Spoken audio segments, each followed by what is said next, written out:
Welcome back in the place to be with the CBDC Assets Group. Thank you all for being a part of the group. So Corey, I bought the crypto. Now what? I'm going to tell you what to do. In this video, we're going to break down some of the emotions that are involved when you're holding, when you purchase, when you miss a purchase, and when you miss a bull run in another cryptocurrency and how to handle those things. We're also going to deal with the greed factor that a lot of you never even anticipated because you've never seen your bank account jump tens of thousands of dollars in a day. That's a major thing that we need to discuss. And we're also going into the research and how I research in this new age. For a lot of the people that are watching, they don't know how to necessarily decipher information or how I go about deciphering information or how people do. So we're going to break down how you can fact check and verify all the sources that you get on your journey for information. And last but not least, I'm going to break down the scam that I keep seeing in the comment sections below to let you guys know how to protect yourself from that. Looking over the market, we got XRP's price sitting currently at $2.54. We've got a 24-hour volume supply of 17.25 in the last 24 hours. We also have a market cap of $145 billion. All right, so I got the crypto. Now what?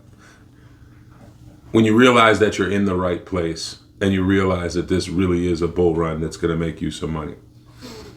The emotions that a lot of people deal with, one of the main ones is fear of missing out. It's incredible that you can be sitting on tens of thousands of dollars or hundreds of thousands of dollars or even thousands of dollars, whatever your investment level is, and you still want to catch whatever it is that somebody else says is going off. It's one of the most insane things, and logically it doesn't make sense because you recognize that you're at the top of the market, but there is something about that emotional pull that'll draw you in and make you want to catch everything that you've already missed.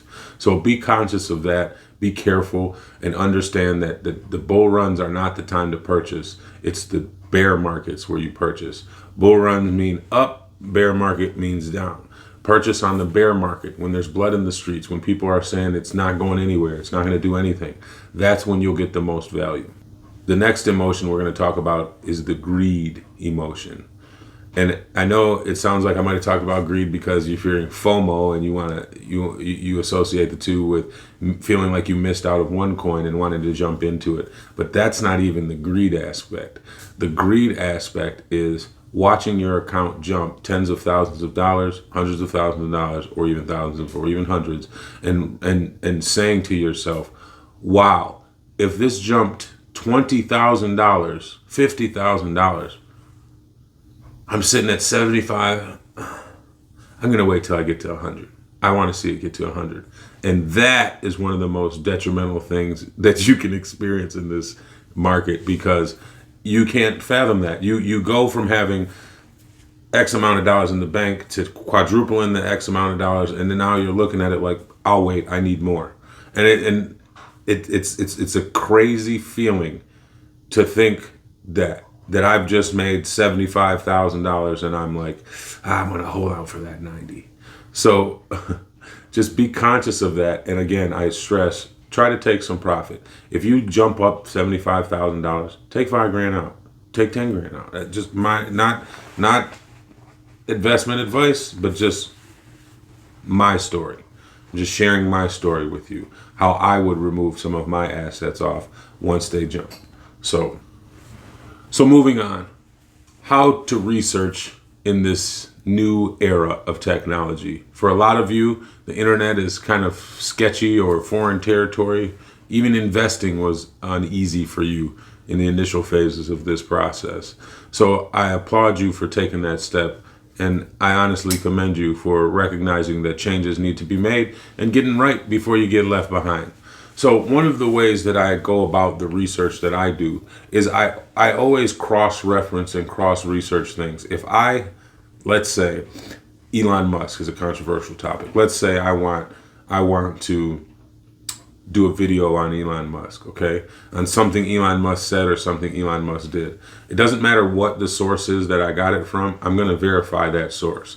I'm going to go back and verify that he said this. And I'm going to check, over multiple websites that all confirm that this is exactly what he said. And not only am I going to listen to and just see the tabloid sites, I'm also going to listen to the mainstream media sites to see what they have to say. And the truth is always usually somewhere in between.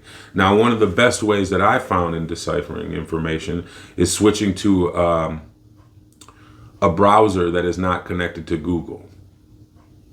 There's a couple of them out there. One you can use is Brave. It's a browser. It's the image of a lion head. I'll link it in the description to the video. And it protects your information from people trying to fish at you, and they also have a built-in VPN if you would like that option for a couple dollars a month. This video is not sponsored by Brave, but I just want to tell you that that's what I use in DuckDuckGo to protect myself from Google. You can also use a Tor browser, which will also run on Brave. I know this sounds a lot technical. It's just an app. You download the application from your app store. It's called Brave Browser, and it protects you from a lot of these things.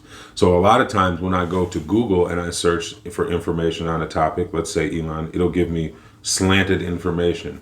And then I go to this Brave and it gives me just open information of everybody who posted about this topic.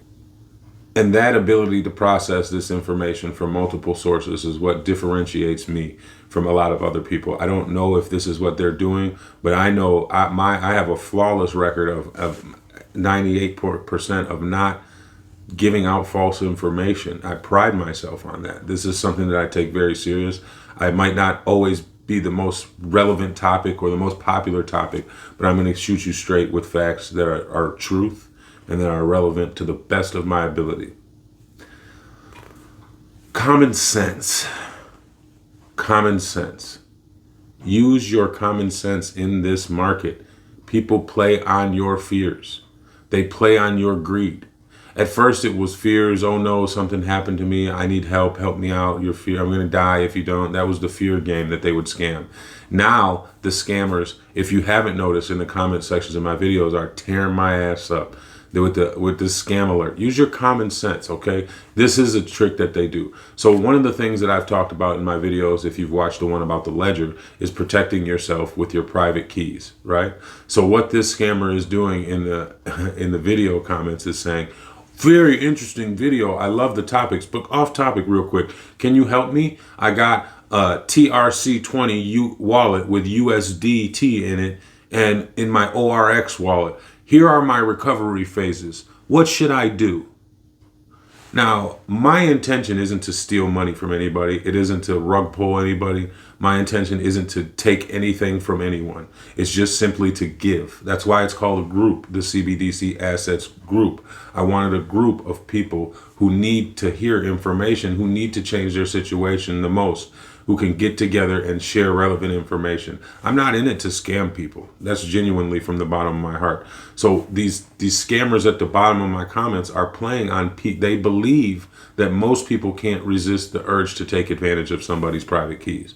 And that right there is the trick that they're using to draw in those wicked people, and they're gonna make them pay for it by taking everything they have. And I just want you to know that I will never put anything in the comments asking you for those seed phrases or your seed phrases or for money or anything like that. So stay away from those scams in the comments and be careful. And that's all I got for you guys today. Remember, if you see somebody giving out their seed phrases, they're full of shit. And that's how we're going to end this one. I'll see you guys on the next one.